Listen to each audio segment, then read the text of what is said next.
Bom dia, irmãs e irmãos, né? Mais um comentário de sábado, né? E antes de começarmos o comentário, vamos a uma prece inicial. Agradeço a Deus, ao Mestre Jesus de Nazaré, meus mentores, guias, guardiões, meu anjo guardião, por mais um comentário de sábado, né? E o objetivo desse comentário é levar uma informação para uma irmã, um irmão que estão necessitados dessa informação. Peço a permissão a Deus para dar por iniciado mais um comentário de sábado, né? Dizendo a todos do fundo do coração, os dois lados da vida, graças a Deus. Então, o comentário de sábado de hoje é sobre um histórico, né, da doutrina espírita, né? E então vamos ao comentário.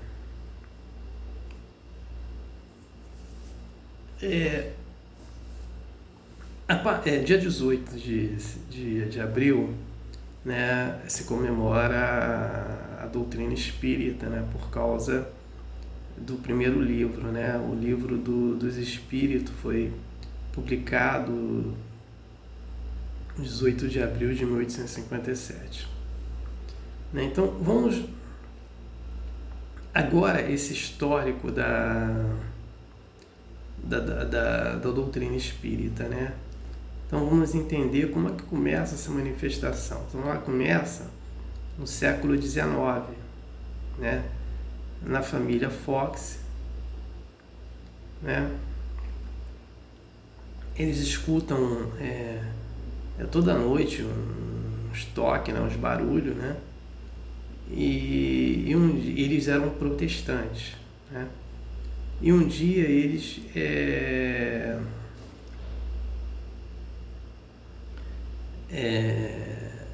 faz contato com esse estoque, né? E aí o código deles foi nas palmas.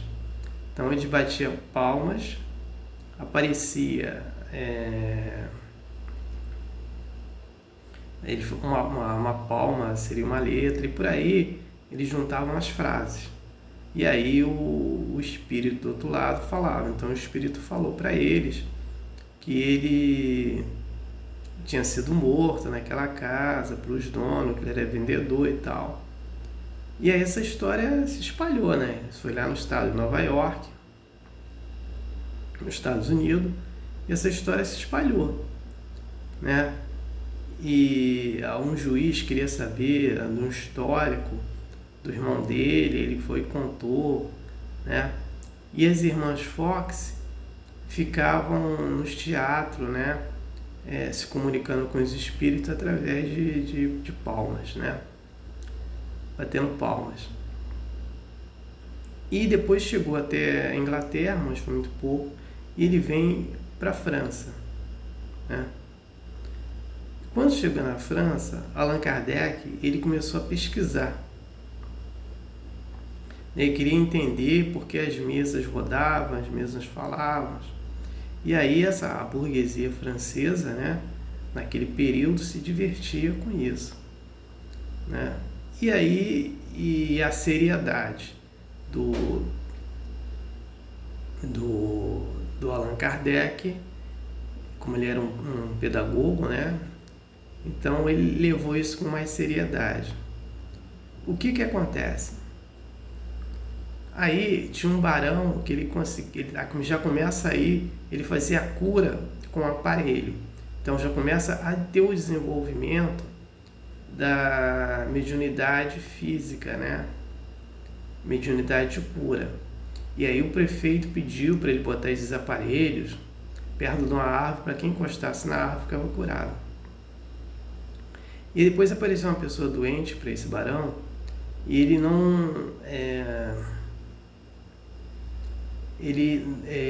não conseguia curar com aquele aparelho, aí ele dormiu. Então começa aí a mediunidade de sonambulismo, né? Ele fazia a cura dormindo nessa pessoa, né? E aí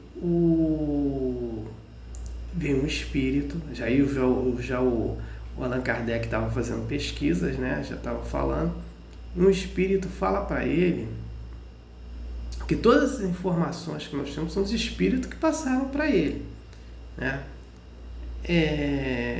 Fala para ele que conta a história do Allan Kardec lá na França, né? O Allan Kardec era um sacerdote druida, né? No período Júlio César, e foi morto pelo Júlio César.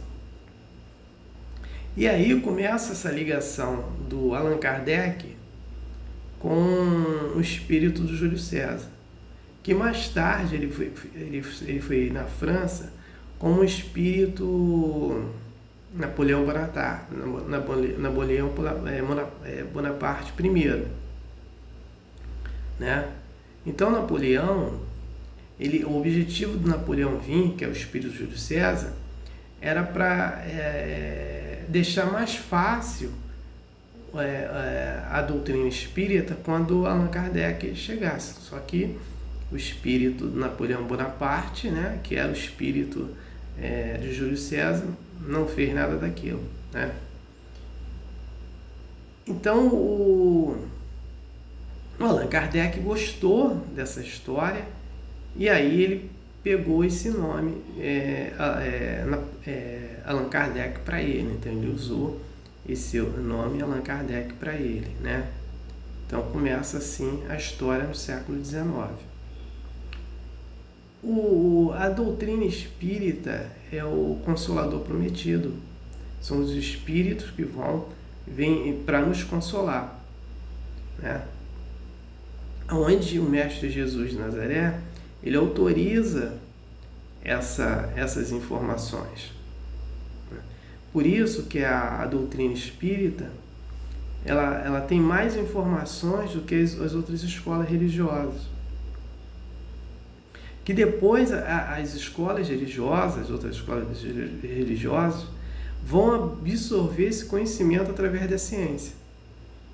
A ciência que vai provar tudo isso, vai provar reencarnação, encarnação, já prova o espírito, né? Perdão. Que ela fala que o espírito é a inteligência quântica. Ela fala da mediunidade também, que a mediunidade é a comunicação quântica, né? Aí ela vai provar sem querer os espíritos no mundo espiritual e o mundo espiritual, sem querer. Vai ter uma tecnologia, através da tecnologia de televisão, eles vão estar trabalhando e sem querer descobrem um programa que vai ser utilizado na internet, que vai ser utilizado pelos aparelhos de televisões, smartphone, tablet, notebook, né? Ou outro aparelho que surge na moda, deva surgir em moda por aí. Esses aparelhos vão fazer a comunicação dos espíritos, entes, né, queridos nossos, conosco. Essa comunicação através desse aparelho, desse programa. Esse programa, essa descoberta vai ser em 2050. Né? Isso o Chico Xavier nos fala, né, através do nosso lar. E essa informação foi trazida pelo André Luiz para ele. Então, a ciência, né, vai provar isso. Os espíritas e os espiritistas não vão provar nada. Só vão continuar falando. Um outro detalhe também, a gente tem que fazer uma pequena análise, que tudo que nós falamos aqui, espírito, encarnação, reencarnação, karma, dharma, né? Isso era falado pelos Vedas, né? Os Vedas foram foram grupos, né? Capelinos, que foi iranianos, hindus, né? Que colonizaram lá a Índia, né? Então eles também trouxeram essa informação de capela, né? Então não existe novidade, né, sobre esse aspecto, né? Então, causa e efeito, tudo foi trazido por eles. Então,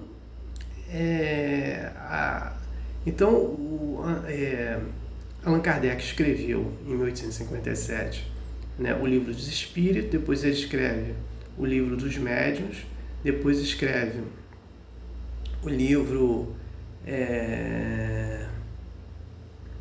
o Evangelho segundo o Espiritismo, escreve Deus e Inferno, e depois Céu e Inferno, perdoe, e escreve a Gênesis. Então ele escreveu 5 livros, né? Então cada livro ele vai assim, a gente vai caracterizar, porque a doutrina espírita é uma ciência, é uma filosofia, ciência e religião. Então o livro dos Espíritos é uma filosofia, o livro dos Médiuns é uma ciência, o livro o Evangelho segundo o Espiritismo é uma religião. Então a doutrina espírita ela se identifica com isso, como uma filosofia, ciência e religião. Aí quando se fala assim, poxa, se a doutrina espírita é uma ciência, por que ela não prova? Ela é ciência dos espíritos, não ciência da matéria. A filosofia, ela fala, né, de tudo isso, né? Mas não é a ciência dos espíritos que vão provar nada. Quem vai provar é a ciência materialista, que já está provando tudo, né? E a doutrina espírita, ela também nos fala de 3 revelações. A primeira revelação é o livro, se fala Moisés, né?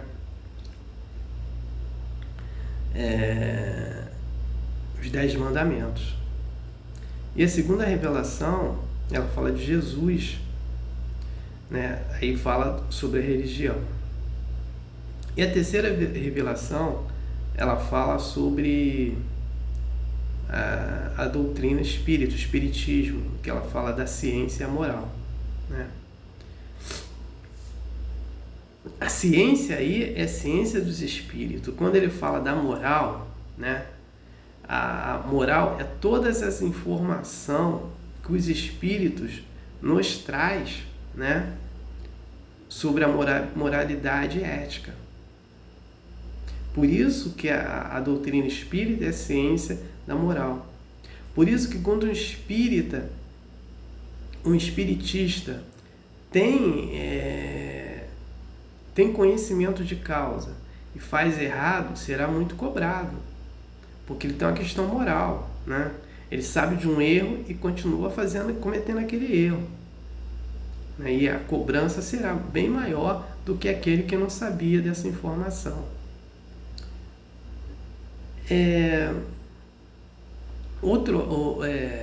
Outra situação que é importante, a doutrina espírita não é o Pentateuco, não, só os 5 livros, é a continuação. Então, o que é interessante, ela surge nos Estados Unidos, tem um grande pico na França, né? E vem trazer todas as informações e ter mais adepto no Brasil. Mas antes de falar, né, sobre esse aspecto, nós temos que entender também que é o seguinte: dentro da França, naquele período do Allan Kardec, existia uma ditadura, né? E quem ditava as ordens era a Igreja Católica. Então, tudo que se passava lá para dizer, olha, tá certo, está errado, tinha que passar pela Igreja Católica. Então, o bispo lá, ele que olhava e dizia, isso é aprovado, isso é desprovado, e não está aprovado. Então, o que aconteceu? Então, foi entregue o Livro dos Espíritos e lá esse bispo lá aceitou, né? Então, passou. Senão, a doutrina espírita ficava de uma forma clandestina. Ninguém tinha conhecimento. Então, teve isso também. E ela vem para o Brasil. E quem é o governador espiritual do Brasil? É Ismael. Ismael já começou a fazer um trabalho no Brasil espiritualmente, para quando viessem nos espíritos encarnar aqui. Aí ele faz um trabalho em cima do Bezerra de Menezes e vem outros. Então, a doutrina espírita não é só o Pentateuco, ela é uma continuação do Ismael, né? Bezerra de Menezes, Chico Xavier, Emmanuel, André Luiz, Espírito, Divaldo, né? E de todos nós, e de outros nomes também, é a doutrina espírita.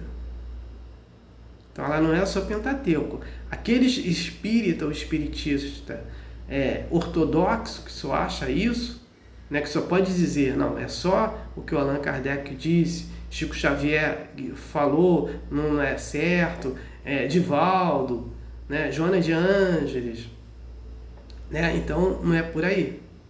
Então tudo é uma constituição da doutrina espírita, né? O detalhe, as outras religiões vão absorver esse conhecimento da doutrina espírita que tem hoje. Não serão uma continuidade da doutrina espírita. São uma coisa diferente, tá? As outras escolas. Né? Então, é esse contexto de informação que eu gostaria de trazer, né? Porque dia 18 de abril comemora-se a doutrina espírita, né? Então,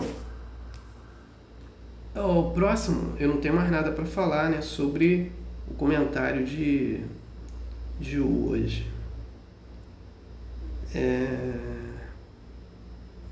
Tá. No próximo sábado, nós vamos falar sobre Judá e Israel, né? Então, vamos falar, assim, teve 3 reinos, né? Mais importante, Saul, né? Davi e Salomão, né? E após a morte de Salomão, que o Davi conseguiu reunir as 12 tribos, né? Com a morte de Salomão, que teve muitos problemas, só sobraram Judá e Israel. Judá dá origem dos judeus, o nome é a palavra judeus, né? Israel teve muito problema. Então nós vamos falar de alguns grupos, né?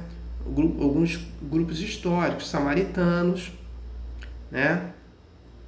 A importância dele. Vamos falar dos nazarenos, né? Os nazarenos, eles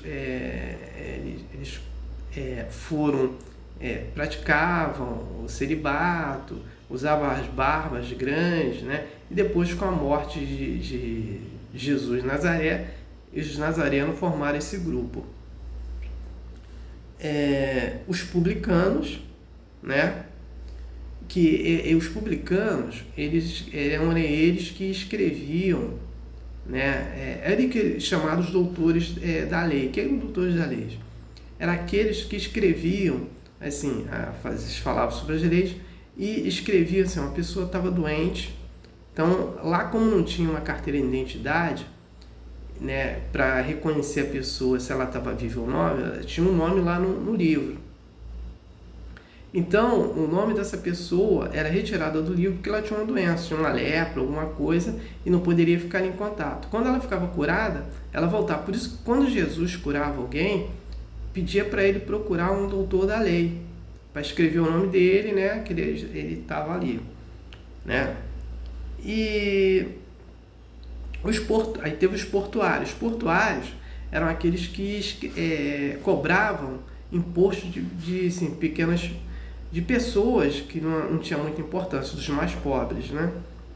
E você tinha os fariseus. Os fariseus eram um grupo religioso, acreditava em Deus, porém, depois que fizeram um partido, né, e era muito materialista. E depois também se tornaram doutores da lei. E nós temos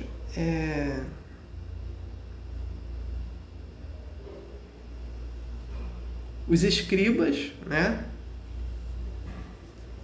Os escribas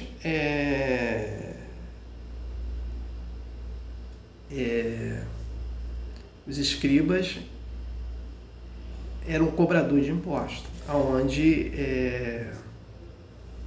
Zaqueu, que foi o espírito de Bezerra de Menezes, fazia parte. As sinagogas, né, eram assim, edifícios, né, onde tinha as reuniões dos sábados. Os saduceus, eles eram um grupo de religiosos. Os saduceus, eles acreditavam em Deus, em encarnação. Eles praticavam celibatos, né? Então era muito importante, né? Perdoe, os saduceus não. Os saduceus, eles eram, eu fiz confusão com os essênios. Os saduceus, eles eram materialistas, também eram um grupo de político também, igual os fariseus. Os essênios, sim, os essênios que eram grupos religiosos, né, que acreditavam em encarnação, reencarnação, em Deus, um Deus único,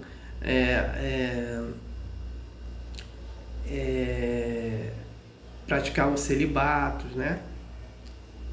E nós temos os terapeutas. Os terapeutas também eram grupos religiosos também que acreditavam em Deus, em reencarnação, encarnação, né?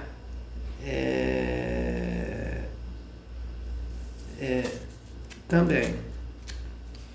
E nós temos as semarias, né? As semarias, quando na decadência de Israel, a semaria ela se apresenta, né, como Estado. Então é nesse aspecto que nós vamos falar no próximo sábado, né? Então eu não tenho mais nada para falar sobre